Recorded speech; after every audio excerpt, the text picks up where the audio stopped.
Hello, I'm Alexandra McGregor for Channel Fife. We are at the Glenrothes Gazette, Hustings for the Glenrothes By-election. We've taken some chosen highlights from the candidates' prepared speeches, and later I'll be interviewing some of them face to face. Well, good evening, ladies and gentlemen. Welcome to the Glenrothes Gazette, Hustings for the Glenrothes By-election, about which of these men and women around me on this table is going to have the honour of standing up in the House of Commons and being recognised by the Speaker, Michael Martin, as the honourable member for Glenrothes.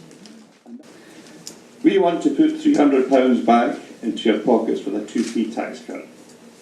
We want to reduce the amount you pay to travel to cities such as Edinburgh and Dundee by train. Without any question of a doubt, Labour has been asleep at the wheel. I'm very proud to be the Labour candidate. I'm proud to see so many people here. Democracy is about participation, and I'm glad to see so many people here at the Hustings. I spent all my working life in Fife. But I want to stand up and be counted because I believe very strongly in Labour values. It focuses on 4 areas. First of all, tackling antisocial behaviour. I want more police on the beat. Allied with that has to be opportunities for youth. We've heard about transport in this area. We need to have an integrated transport system. The A92 needs to be dealt with. Like other candidates, I want to help people cope with the economic slowdown. But I have to be honest, I've also been disillusioned by the Scottish National Party. I joined SNP in 1987 because I was convinced that Scotland's future lay as a normal nation. I want us to be normal. I want us to be independent like other normal independent nations in Europe. And although there's 8 candidates here, I mean, let's be perfectly honest, everybody in this room knows it's a 2-horse race. Some candidates have been honest enough to admit it. Some candidates, for reasons that we don't need to go into, feel they have to tell you they're going to win, when we all know that on the night of polling day, if they save the deposit, they'll call it a good result. If we're talking about who you elect as your MP, then you have a choice between the same tired old Labour Party who have failed in Westminster, failed in Holyrood, failed in Fife, failed throughout Scotland for decades, or the SNP who are showing that in government locally and nationally we can make a difference for the people of Fife and for the people of Scotland. You can support a Labour Party whose ethical foreign policy consists of sending our young men to risk their lives, and in the case of this constituency sometimes to lose their lives, fighting an illegal war, looking for non-existent weapons of mass destruction, at the same time as they're spending further billions building up stockpiles of very real weapons of mass destruction right here in Scotland against the clearly stated wishes of the Scottish people. Or you can vote for a change in your Westminster representation in the same way as you voted for a change in the administration of the council and in the government of our country last year. First of all, let's talk to the serious stuff that other people aren't quite touching. The big hot potato of just now.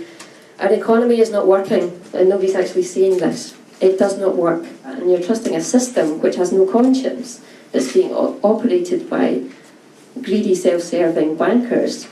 There is a problem with this, and at the moment we're fairly powerless to do anything about it, because we don't have control over the banks.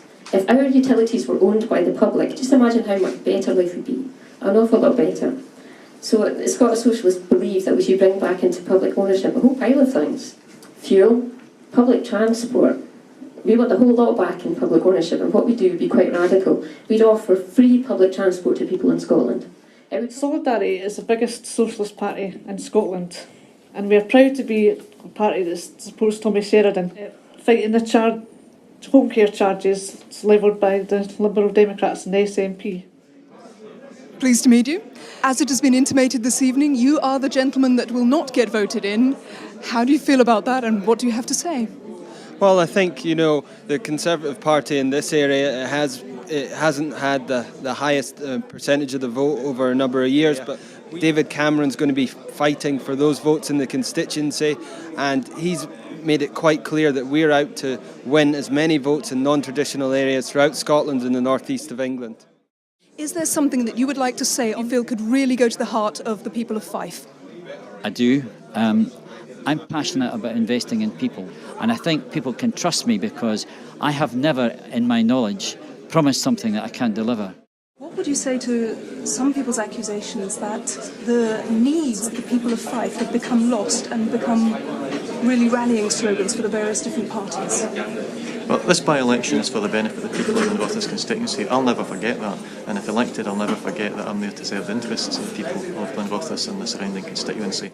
At the end of the presentation, the Gazette ran their own ballot to see who would have won according to the audience that were there that evening. Labour won. This is Alexandra McGregor for Channel 5.